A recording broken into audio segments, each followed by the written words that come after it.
2017 Chevy Bolt EV vs View GTI quick spin cones of silence.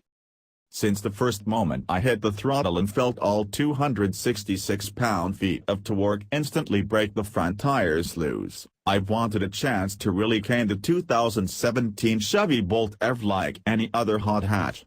Despite Chevy's best attempts to market the Bolt EV as a crossover, it's really a hatchback. A good one, too. It seems the automaker is wising up to that, as I was invited to drive the Bolt EV at an autocross course.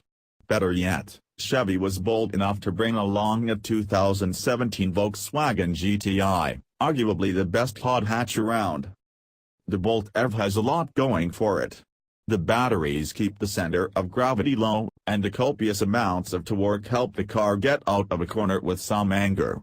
The steering doesn't provide much in the way of feedback, but it's weighted well and quick enough to not be a handful on a tight course.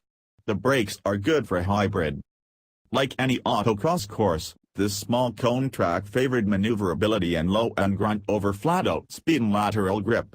Still, Chevy saw fit to equip the Bolt EV with summer tires, though a slight drizzle on the day of the event negated much of the benefit.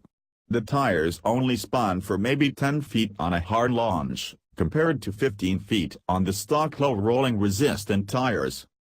Turn-in was better, and lap times were slightly quicker with the sticky rubber. The Bolt EV was seriously fun, and not just for an EV. There were parts of the autocross course where the car really outshined the GTI, though the latter usually ended up with quicker lap times. The Chevy's torque really helped, and the short runs between cones meant that it never really ran out of breath. Body roll was minimal, and the regenerated brakes were surprisingly capable. With enough effort, there was some mild lift-off oversteer. The strangest thing about the entire experience was the lack of engine noise. I've driven EVs, but never in any sort of performance application, aside from nailing the throttle in a Tesla Model X P90D on a freeway entrance ramp. The slight whine from the electric motor was completely drowned out by tire noise. The GTI is a relatively conservative car, but compared to the Bolt it's as loud and as obnoxious as a fox-body Ford Mustang with rusty exhaust. I walked away hugely impressed. The GTI was still faster and more fun, but the Bolt EV was enjoyable.